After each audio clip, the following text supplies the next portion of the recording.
श्री गणेशाय नमः. श्री स्वामी समर्थ. सुप्रभातम. नमस्कारम. योगेशं सच्चिदानंदं वासुदेवं व्रजप्रियं धर्मसंस्थापकं वीरं कृष्णं वंदे जगद्गुरुं. आज आपण श्री व्यासविरचित महाभारत ग्रंथाचा पहिल्या खंडातल्या आदिपर्वाचा पहिला अध्याय पुढे वाचायला सुरुवात करूया. सौती पुढे सांगू लागले, हे ब्रह्मांड अद्भुत असून विचाराला अगम्य आहे. वाचा आणि मन यांच्याही ते पलीकडे आहे. देश, काल आणि वस्तू या सर्वांच्या बाबतीत ते एकरूप आहे. सर्व जगाचे ते सूक्ष्म आणि अव्यक्त कारण आहे. ते सतही आहे आणि असतही नाही, म्हणजे ते अनिर्वचनीय आहे. या ब्रह्मांडापासून सर्व जगाचा प्रभू असलेल्या सर्वश्रेष्ठ पितामह प्रजापती निर्माण झाला.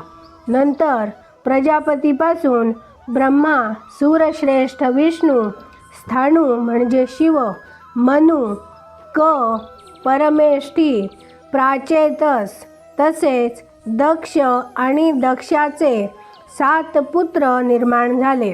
त्यानंतर 21 प्रजापतींची उत्पत्ती झाली. त्यानंतर ज्याला सर्व ऋषी अपार महात्म्याने युक्त असलेला पुरुष असे म्हणतात, तो निर्माण झाला. त्यानंतर विश्वदेव, तसेच आदित्य, वसु आणि अश्विनी कुमार निर्माण झाले. नंतर यक्ष, साध्य नावांचे देव, पिशाच, गुह्यक आणि पितर निर्माण झाले. त्यानंतर प्रज्ञावंत, संभावित असे श्रेष्ठ ब्रह्मर्षी निर्माण झाले. त्यांच्यानंतर सर्व गुणसंपन्न असे अनेक राजर्षी निर्माण झाले. तसेच जल, आकाश, पृथ्वी, वायू, अंतरिक्ष आणि दिशा यांची उत्पत्ती झाली. नंतर क्रमाने संवत्सर, ऋतू, महिने, पक्ष आणि अहोरात्र म्हणजे दिवस रात्र यांची निर्मिती झाली.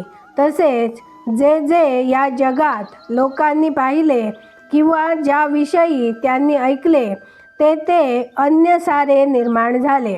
या जगामध्ये डोळ्यांना दिसणारी जी स्थावर किंवा जंगम वस्तू आहे, ती म्हणजे सर्व जग कल्पांताच्या वेळी पुन्हा त्या ब्रह्मांडामध्ये लुप्त होणार आहे. ज्याप्रमाणे ऋतूंची अनेक प्रकारची चिन्हे निरनिराळ्या वेळी दिसून येतात, त्याप्रमाणे निरनिराळ्या युगात वस्तूंचे निरनिराळे भाव दिसून येतात. याप्रमाणे ज्याला आदी नाही आणि अंतही नाही, ज्याला जन्म नाही आणि मरण नाही, आणि जगात निर्माण झालेल्या सर्व गोष्टींचा विनाश जे करीत असते, असे हे चक्र विश्वामध्ये सतत फिरत असते. 33 सहस्त्र, 33 शत आणि 33 अशी संक्षेपाने देवांची सृष्टी आहे. या सृष्टीचा तपशील पुढील प्रमाणे आहे. दिवपुत्र, बृहद भानु, चक्षु, आत्मा, विभावसु, सविता, रुचिक, अर्क, भानु, आशावह आणि रवी हे सर्व विवस्वानाचे पुत्र होत. आणि सह्य किंवा मह्य हा त्यांच्यामध्ये सर्वात कनिष्ठ होय. त्याचा पुत्र देवभ्राट आणि त्यानंतर त्याचा पुत्र सुभ्राट.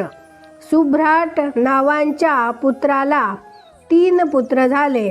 दशज्योती म्हणजे अग्नी, शतज्योती म्हणजे इंद्र, चंद्र आणि सहस्त्रज्योती म्हणजे सूर्य हे ते 3 पुत्र होत.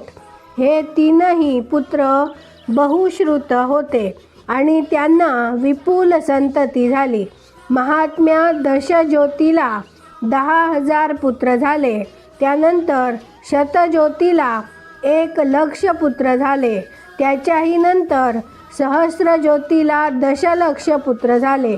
या पुत्रांपासून कुरुवंश, यदुवंश, भरतवंश, ययाती वंश आणि इक्ष्वाकू वंश असे राजर्षींचे फार मोठे विपुल वंश या जगात निर्माण झाले.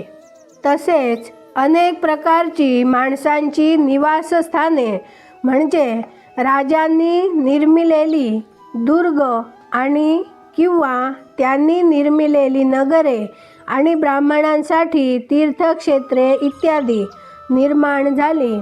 धर्मांचे 3 प्रकारचे रहस्य, वेद म्हणजे कर्मकांड, योग म्हणजे उपासनाकांड आणि सविज्ञान म्हणजे ज्ञानकांडासहित स्मार्त धर्म, तसेच अर्थ आणि काम हे पुरुषार्थ.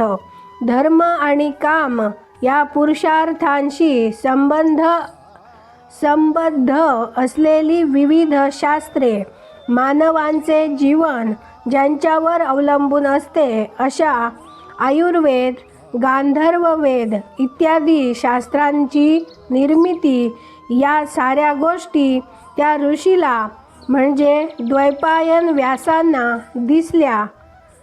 इतिहास व्याख्या करणाऱ्या ग्रंथांनी युक्त असलेल्या विविध श्रुती इत्यादी गोष्टी या महाभारत नामक इतिहासात अनुक्रमे सांगितलेल्या आहेत आणि हाच या ग्रंथाचा म्हणजे महाभारताचा प्रतिपाद्य अर्थ आहे. वर उल्लेखिलेल्या या सर्वश्रेष्ठ ज्ञानाची व्यासांनी कधी विस्ताराने तर कधी संक्षेपाने चर्चा केलेली आहे. संक्षेप आणि विस्तार यांचा आवश्यकतेप्रमाणे अवलंब करणारे हे विद्वानांना नेहमीच इष्ट वाटते. नारायणं नमस्कृत्य किंवा ओम नमो भगवते वासुदेवाय या मंत्रापासून भारताचा प्रारंभ होतो असे काही प्राज्ञे मानतात आणि त्याचे अध्ययन करतात. काही आस्तिकाच्या उपाख्यानापासून भारताचे अध्ययन करतात आणि काही उपरिचर वसूच्या आख्यानापासून अध्ययन करतात. प्रज्ञावंत लोक निरनिराळ्या प्रकारांनी या महाभारत संहितेचे ज्ञान प्रकट करीत असतात. या संहितेचे विवरण करण्यात काही कुशल असतात तर काही ती स्मृतीमध्ये साठवून ठेवण्याच्या बाबतीत प्रवीण असतात. तपश्चर्येच्या बळावर आणि ब्रह्मचर्याच्या बळावर सनातन वेदाचे विभाग करून सत्यवतीचा आणि पराशर ऋषींचा पुत्र असलेल्या कठोर व्रताचे पालन करणाऱ्या प्रज्ञावंत ब्रह्मर्षी व्यासांनी हा महाभारत नावाचा पवित्र इतिहास रचिला. आजचा व्हिडिओ आपण इथे थांबवूया. आजचा व्हिडिओ कसा वाटला हे कमेंटमध्ये नक्की लिहून कळवा. तुमच्या काही सूचना असतील तर त्याही कळवा. जय कृष्ण लिहा, राधे राधे लिहा, जय श्रीराम लिहा आणि माझ्या सिया ऑफिशियल या चॅनलला सबस्क्राईब करायला विसरू नका. दररोज सकाळी 6:30ला महाभारत कथा ऐकायला विसरू नका. व्हिडिओला लाईक करा, शेअर करा. पुन्हा भेटूया उद्या सकाळी 6:30 वाजता. तोपर्यंत सर्वांना अद्य दिवस शुभ भवतु. जय श्री कृष्ण. राधे राधे.